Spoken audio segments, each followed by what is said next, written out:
Hey, what's up, everybody, and welcome back to the Creepy and Paranormal Show.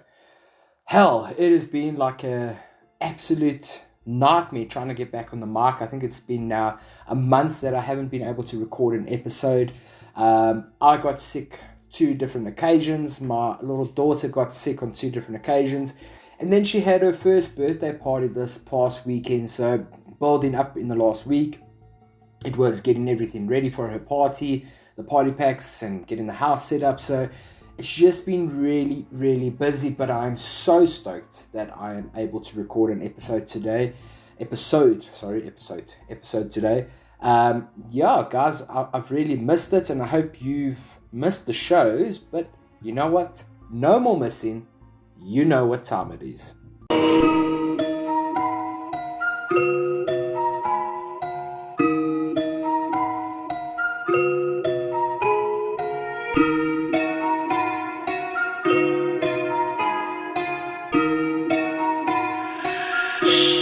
Look behind you.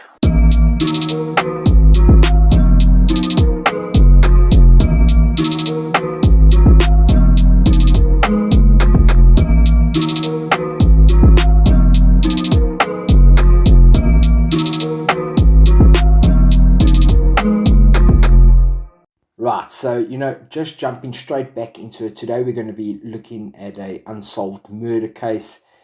Unsolved murders. And I'll tell you something, this case, when I first heard it, it actually left me feeling physically sick. So I just want to put out a trigger warning.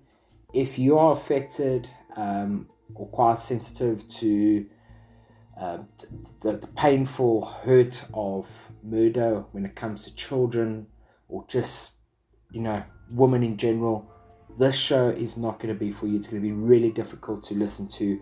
However, if you're going to stick around and listen to the show, I really do hope you take something from it. It's not based on entertainment value, this one. It's just about getting a story out there and letting you guys hear this crazy, crazy story, which was the Dardeen family murders. So without further ado, I think let us just jump straight into it. Hold on to your underwear. It was November 1987 in Ena, the southernmost village in Jefferson County, Illinois. Nestled among woodland stood a mobile home on a piece of land rented from a nearby farm. The mobile home stood for sale, not only because the family living within were expecting their second child and could use some more space, obviously, but also because they did not like staying in the area, as it had been becoming increasingly violent. Now, Jefferson County had seen 15 homicide cases in the past 2 years, and if you know anything about crime stats, that is extremely, extremely high, especially back in 1987, which coincidentally is the same year that I was born. Make of it what you will with that. Now, Russell Keith Dardeen, who was 29, and his wife Ruby Elaine Dardeen, who was 30, and their 2-year-old son Peter had bought their trailer in 1986, after Russell had completed the training required for his job as a treatment plant operator. Keith got a job at a treatment plant, and Elaine at an office supply store in nearby Mount Vernon. In their free time, the couple played in a musical ensemble in a local Baptist church. They were looking forward to welcoming their second child, and had landed on either Ian or Casey for a possible name, depending on whether it was a boy or a girl, of course. And shaken by the growing unrest in the area, Keith had become more protective of his family, when one night a young woman knocked on the door of his home, asking to make a phone call. He refused to let her in, later relaying the experience to a good friend of his. Everybody has their own morning routines, but on the top of my list is coffee. Strong, hot black coffee. I physically can't start the day without a cup. However, sometimes life gets in the way and you're forced to buy a cup of coffee while on the road. And if you're like me, you struggle to find one that tastes good and is affordable. Well, now there is a one-stop solution for you. Homeground Coffee. The name is brilliant and so is the service. Situated at Benoni Northern Sports Ground, it's a nice central point for your morning commute. And why not get a delicious muffin or pie to go along with it? Homeground coffee is the perfect go-to, and I advise you strongly to give them a try. When you do, let them know that I sent you. Find them on Facebook at Homeground Coffee as well as Instagram. That's Homeground Coffee, HOMEGROUND. On November 18th, a supervisor at the treatment plant became increasingly worried when Keith, who had always been a reliable worker, didn't show up for his shift that day.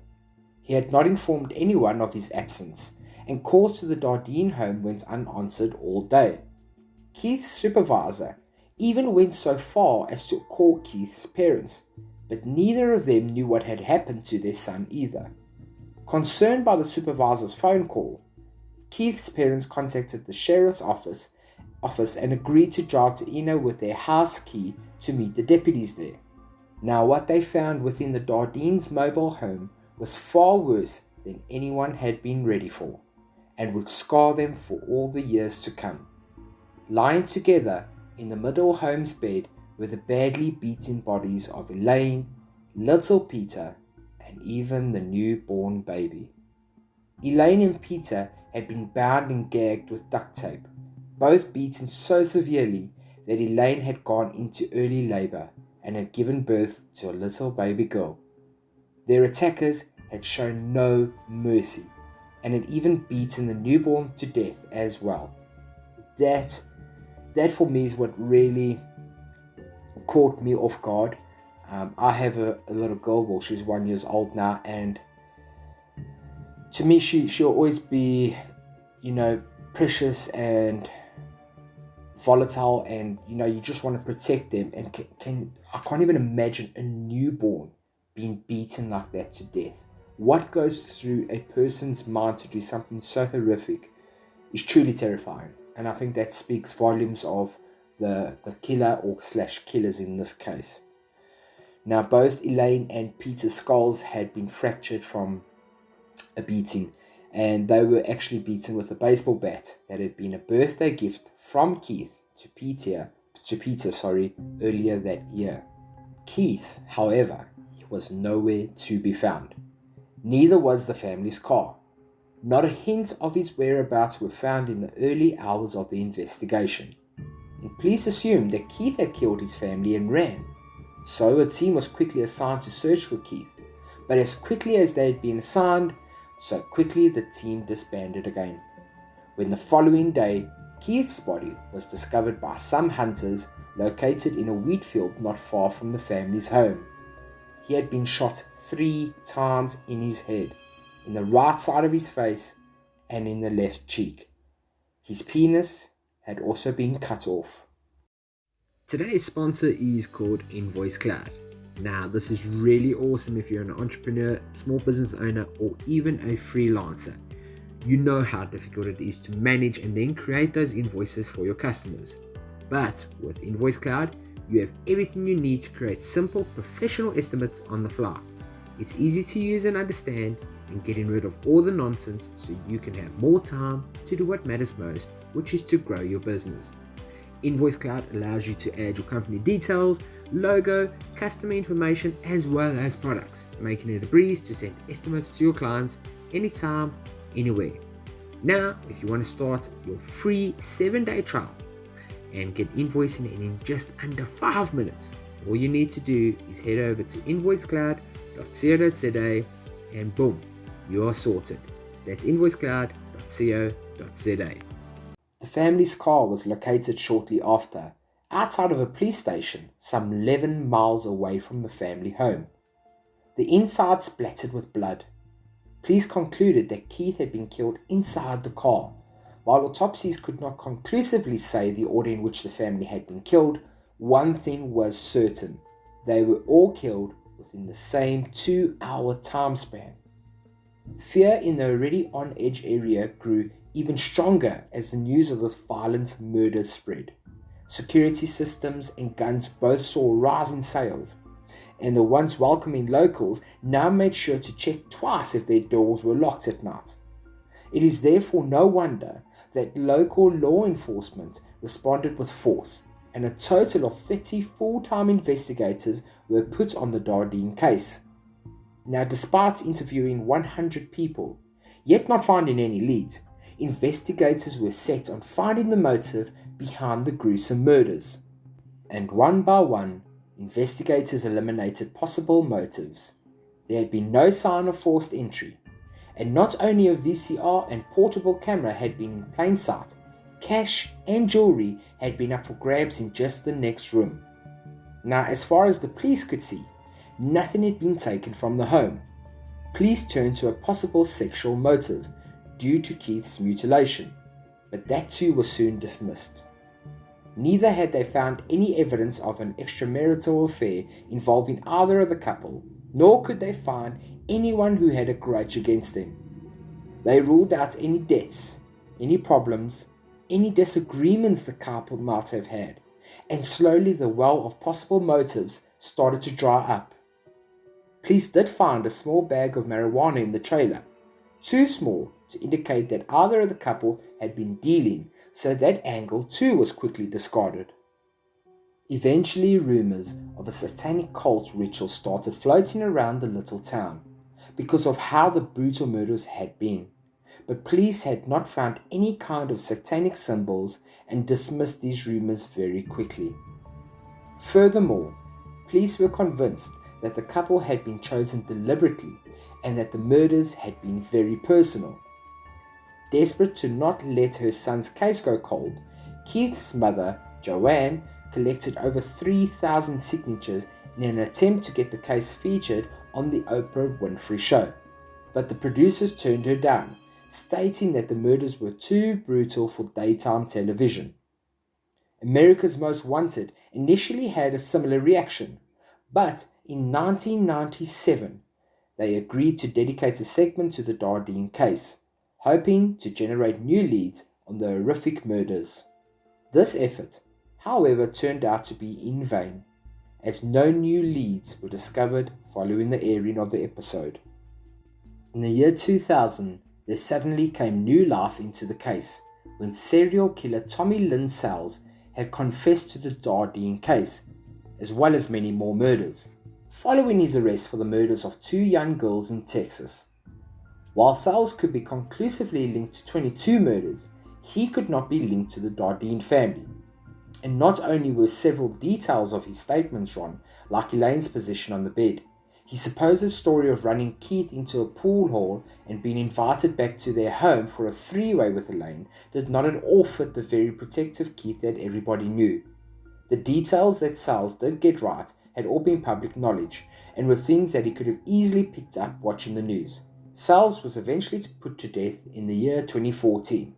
Now for me, I don't think Tommy Lynn Sells had anything to do with this murder. A lot of times when a killer or serial killer is basically realizing their time is up and they've been convicted of a certain amount of murders, they then try to throw in a whole lot of unsolved murders and claim a stake to those, almost to try and give them this higher power of how many people they actually killed. It's quite a sick thing that these guys do, but it's not uncommon or unheard of for killers to actually do this, claim murders for ones they have not committed. So I don't think Tommy Lynn had anything to do with this. I think this was just a freaking sick ploy by him. Now, Joanne Dardeen's position on Sells' guilt has evolved, and in 2000, when the confession was first reported, she told the Chicago Tribune that she was as certain as the police that he was the suspect. She believed only talking to him could clear up any lingering doubts. "I have always wanted to know every detail," she said. "Some people may think that's gory, but when someone does something to my family, I want to know why." 7 years later, on the 20th anniversary of the killings, a year after Sells' initial execution date had been stayed so a federal appeals court could consider a question about his mental state, she said she was 99% sure and expressed again her interest in possibly talking to Sells. "There's just a little bit of doubt there. Not that he didn't do it. I'm wondering if maybe somebody helped him." In his 2010 interview, Sells was skeptical of what such a conversation might accomplish. "Joanne wants to talk to me. If she wants to come here and talk to me, scream at me, yell, kick me, hit me, she can't have the right," he said. But he said that no apology he could make could possibly give her closure. Sorry, I ain't gonna cut it. So what is there to say? I could tell her sorry every day for the rest of my life. It's not going to stop her pain. And one thing I do know about is pain, and it don't go away. The two never ended up the talking, and by the time of Salza's 2014 execution, Joanne had come to believe he was not the man who actually killed her son, daughter-in-law, and grandchildren. I wanted him to stay alive until I know positively he didn't do it, she told the Associated Press shortly afterward.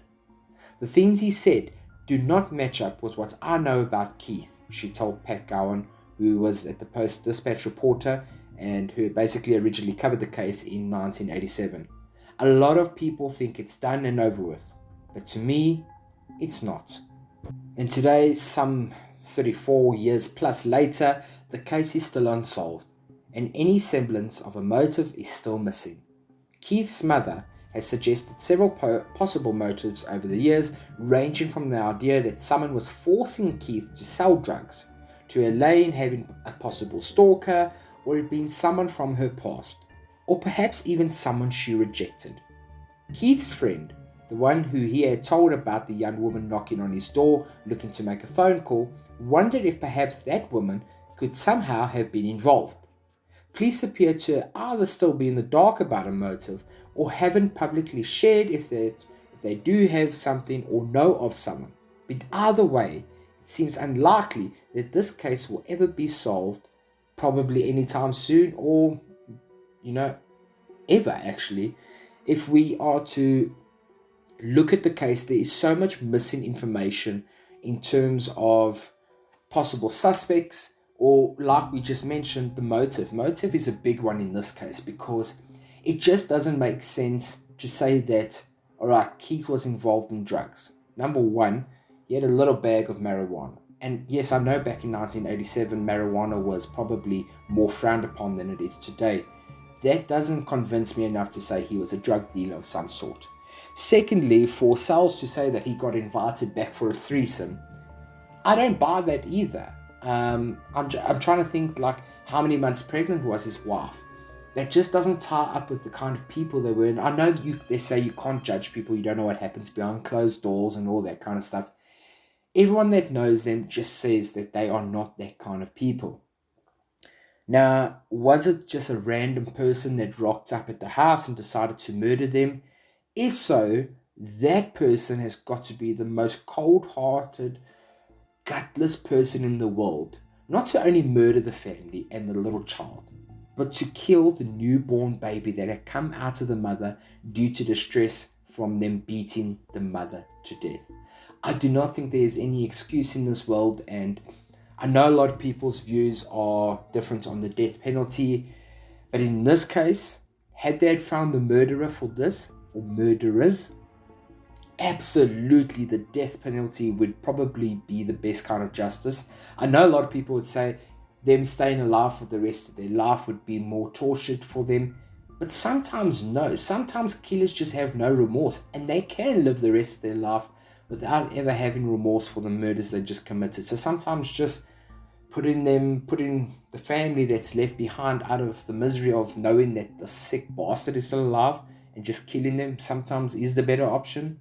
Look, that's a hot topic to debate on another podcast, but yeah, after doing research on this case, we just know closer to finding out what the motive was and who the murderers were. I'm just thinking, like, mutilating the husband by cutting off his penis, was that part of the plan? Was that something to try and throw off the investigators? Because if it was, they did a damn flipping good job, because now we're starting to look at it from the sexual motive kind of angle. Was it an estranged lover of hers that had come back onto the scene and basically wouldn't let her have her happy life if he can't have her? I don't know. I'm just rambling on you now. I've got no idea what to think of this, but except to say it is fucking disgusting. Disgusting. What do you guys think? What is your view? What theories have you heard on the case? What do you think was the possible motive? Please leave a comment below. Let me know. And obviously, if you can support the show financially to help me get a new mic and increase my recording quality, I should say, then please do contact me and we can organize some form of transfer method that is beneficial for both of us. If not, let me tell you something. If you don't have money, you can help out the show big time just by liking the video on YouTube, giving me a good star rating on Spotify, sharing the hell out of it on all your social media accounts with friends and family. That is help on its own. So, yeah, guys, thank you so much for listening to the show once again. I really appreciate it. And yeah, most importantly, you know the drill. When you go to bed tonight, do not forget to look under your pillows and your bed. Cheers, guys.